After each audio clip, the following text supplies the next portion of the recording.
Hoje vamos falar um pouco sobre o desenvolvimento da personalidade da criança e suas influências, como que ele acontece, você sabe?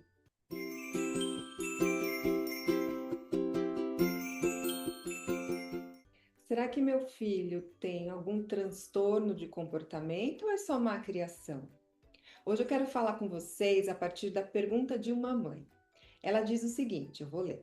Como saber se a criança tem algum problema ou se é apenas má criação? Eu tenho uma moça de 4 aninhos e tem mau comportamento, igualzinho ao pai dela, que não era boa pessoa. Tenho muito medo dela se tornar igual a ele.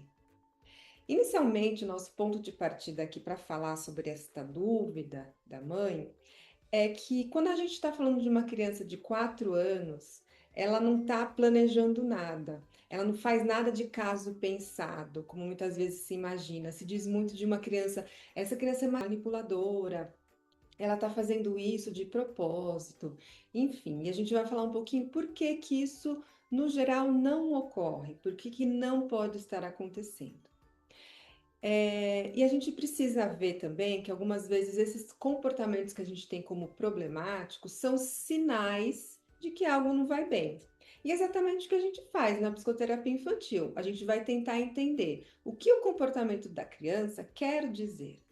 Porque a criança pode ter os mesmos comportamentos, o comportamento de agitação, comportamento de enurese, o comportamento, né, que é o xixi que escapa à noite ou de dia. Ela pode estar mentindo muito, ela pode estar pegando objetos que não são dela.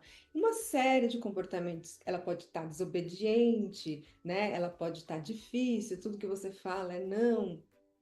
Então, uma série de comportamentos que a criança vai tendo, a gente vai sempre tentar entender o que ele quer dizer. E a gente vai entender a partir de uma observação, do como as coisas se encadeiam, da rotina que a criança tem, e também entendendo sobre o que esperar de uma criança de 4 anos. Já começa na fala da mãe que ela diz, é uma mocinha.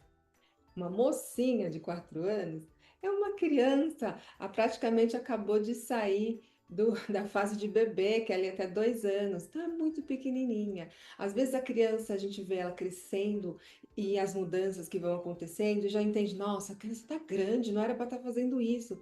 E era. Muitas vezes era para estar fazendo sim, porque faz parte do processo de desenvolvimento dela. Isso que a gente vai ver agora. Existem alguns pontos importantes da gente descartar, observar, quando a gente está falando de crianças aí dessa fase, 4, 5, 6 anos. É um momento que a criança ainda não vai conseguir verbalizar ou entender o motivo do comportamento dela. Ela não vai conseguir chegar para você e dizer: Mãe, eu tô fazendo tudo ao contrário do que você está dizendo, porque eu queria que você tivesse passado mais tempo comigo essa tarde. A criança não consegue dizer isso, então muitas vezes ela vai estar ali fazendo as coisas ao contrário do que é esperado, exatamente para que você dê uma atenção para ela. E para a criança, às vezes, por incrível que pareça, é qualquer atenção, ela quer uma atenção, nem que essa atenção seja uma bronca. Ruim, né? Mas enfim, eu vou falar para vocês então, para a gente entender o que o mau comportamento da criança pode estar querendo dizer. Alguns pontos aqui mais voltados a uma questão até biológica, né? E de cansaço físico, que é o primeiro, um cansaço extremo. A criança está cansada, passou a janela dela de sono, ela vai ficar mais irritada, ela vai ficar mais difícil. Então, isso realmente afeta uma rotina ou um passeio, por exemplo.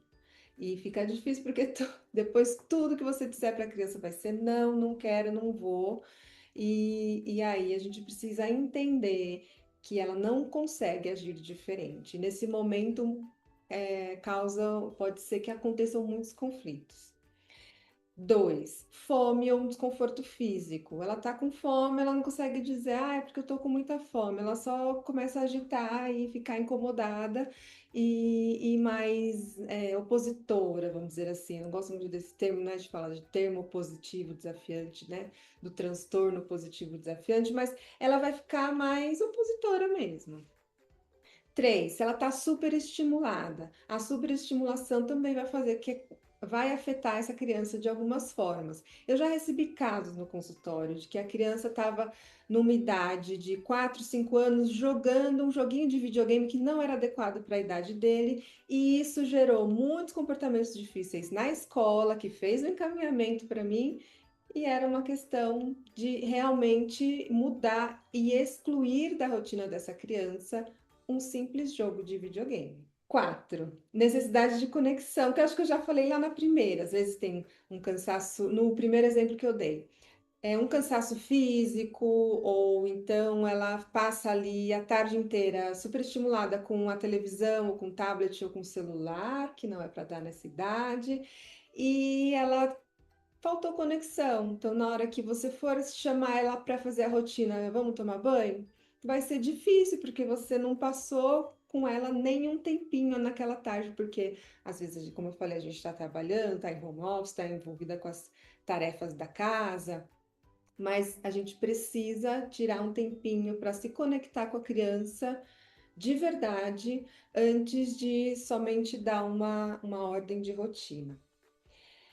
5, a busca por autonomia. Então, esses conflitinhos que acontecem nessa fase, 3, 4, 5 anos, eu vou falar daqui a pouco sobre a psicologia do desenvolvimento, e eles são muito comuns. A criança está, às vezes, simplesmente testando até onde ela pode ir. E, às vezes, a gente deixa ela ir muito longe.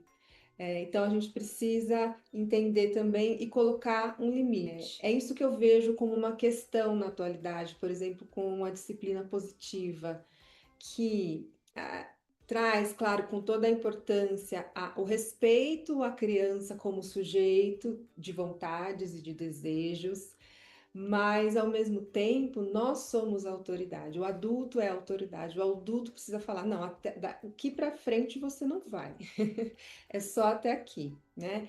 E aí é preciso exercer esta autoridade também com a criança para que ela sinta segurança mesmo e saiba que ela pode sim ter autonomia em alguns pontos, mas em outros ela vai precisar cumprir o que se pede para que ela cumpra. Características da idade ou genética? Porque os 4 anos parecem ser uma idade de tanto confronto. Então, como eu comentei com você aí no finalzinho da outra parte, Valon é um autor que vai falar sobre essa fase como personalismo.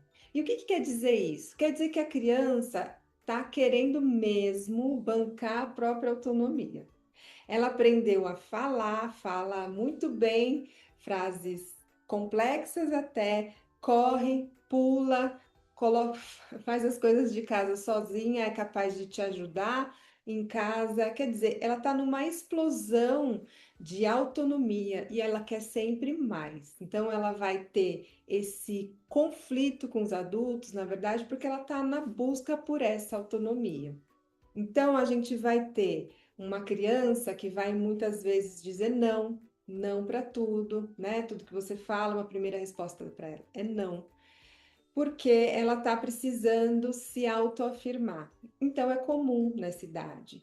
E aí a gente vai pensar na pergunta que foi feita: será que essa criança de 4 anos é mais parecida com o pai porque ela tem problemas de comportamento? E aí que a gente tem que tomar um cuidado, porque a gente tem que diferenciar características de personalidade, características do processo de desenvolvimento, e que essas características vão se acentuar mais ou menos dependendo também do ambiente que a criança está inserida. Ela é igualzinha ao pai? A personalidade é herdada? É muito comum esse medo que os pais têm de que a criança herde características de um genitor que teve uma história ou que tem características mais difíceis. Mas a nossa personalidade, a ciência já demonstra, ela é construída através de múltiplos fatores.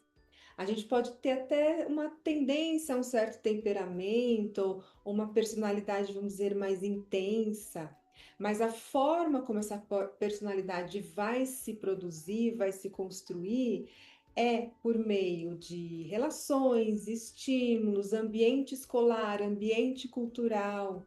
e aí a gente tem, vamos dizer, um caleidoscópio que vai formando esse ser, dessa interação recíproca entre as características que eu carrego e o ambiente que eu estou inserida.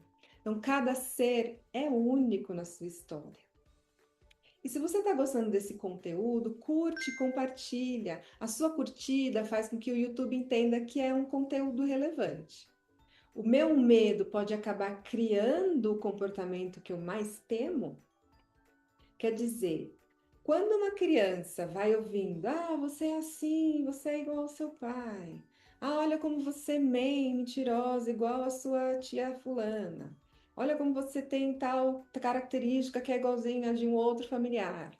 Esse tipo de frase vai sim criando na pessoa que ouve essa ideia de que ela é aquilo.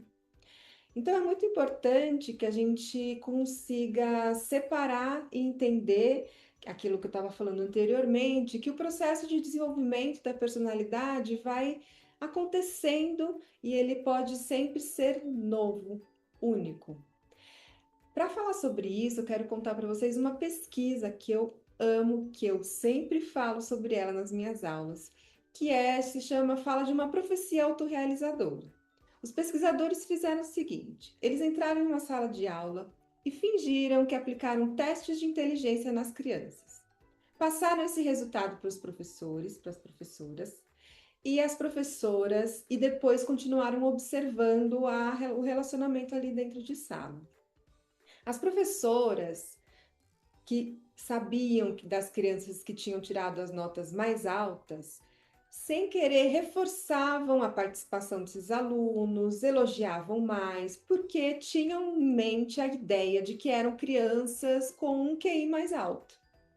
E as crianças que tiraram supostamente notas menores, porque eles não aplicaram o teste de verdade. Eles só fizeram aleatoriamente ali, colocaram notas para as crianças.